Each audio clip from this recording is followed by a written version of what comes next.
This clip is brought to you by SaveWithConrad.com.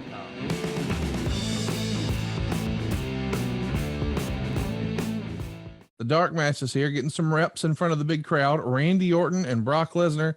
I'm sure you could see right away these guys are going to be studs. Oh yeah, absolutely. You know, when I signed Brock Lesnar, with all of Jerry Briscoe's help, he was a no-miss guy unless he self-destructed on the road for social issues. Goes for everybody. Are you a good traveler? Are you a good locker room guy? Are you a good teammate? Blah, blah, blah. But I think it was a favor to both Randy and to Brock to work that show in front of a big crowd and learn how to lose and how to lose the right way. Because, Conrad, I'm not going to say they learned in one match. The deal is that the locker room was going to be more willing to accept a Randy Orton and a Brock Lesnar, who they could see are going to threaten their spots. And I thought it maintained some peace in the valley and some order.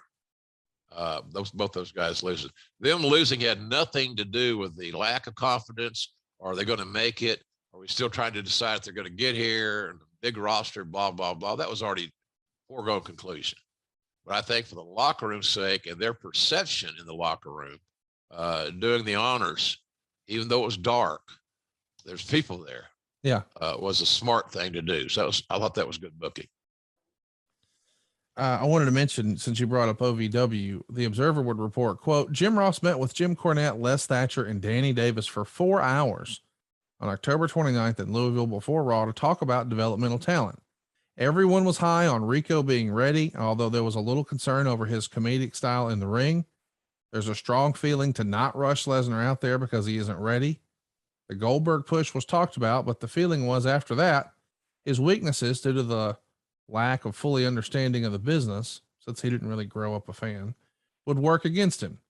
Lesnar's developmental contract is significantly higher than most because there was serious interest from both WCW and New Japan. Because of that, there is this innate pressure to get him to the big show just to justify the deal. Do you remember this meeting talking about, hey, what are we going to do with all these boys with Cornette, Thatcher, and Davis? Well, yeah, I remember it because it was a significant meeting. I didn't have even though I liked Rico a lot, class guy, I didn't have the confidence. I think Cornette might have been his biggest supporter, but I might be wrong on that. I don't think anybody was against him, but I didn't have the high opinion that he was going to be a main event guy as some of the others, which only meant we had a difference of opinion. But we wanted to make sure that we didn't screw up the other guys that we were talking about, Lesnar's and you know, all those dudes, Cena, Randy.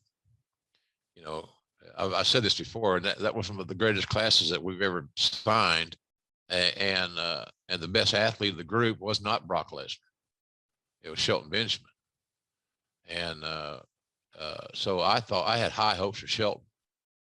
And I don't think Shelton, even to this very day, has gotten the breaks or the accolades that he deserves, or he could have. He could have been a major star in singles or tags, but he was relegated in tags because that was a good placeholder, I suppose.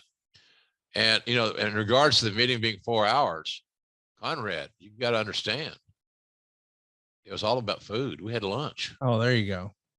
And it took longer. It was on Vince's tab, so everybody ate good. And yeah, so yeah, I remember it. I love working with those guys in OVW. OVW was one of the biggest assets that the WWE ever had. They certainly were the forerunner to the Performance Center and all those things.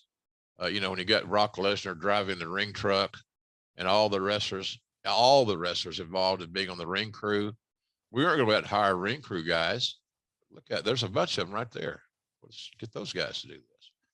And because Lesnar grew up on the farm in South Dakota, had been grown up driving a tractor and pickup trucks and other things, he was nominated to be the foreman. And he loved that. So, and he was a good one. So yeah, I remember the meeting, and it was a good meeting, I thought. And I hope the other guys would say that to this day, but The only thing I can remember negatively, or in a somewhat of a little bit of a cloudy vent, would be the confidence that some had in Rico being a main event guy, and some of us, especially me, that thought he could contribute. He'd be great in the locker room. He'd be a reliable, solid hand, but he ain't going to hit fourth. He's a 7 or 8 or 9 hole hitter. But he's on the team. He could contribute, but just not to the level that some perceive that he might. Hey, it's Conrad Thompson. Thanks for checking out the podcast here on YouTube. Be sure to hit the subscribe button and the notifications bell so you get a notice anytime we upload some new content. And go save yourself some money right now. If you're in a 30-year loan or you have credit card debt, it's not a matter of if I can save you money. It's a matter of how much. Find out right now for free at SaveWithConrad.com.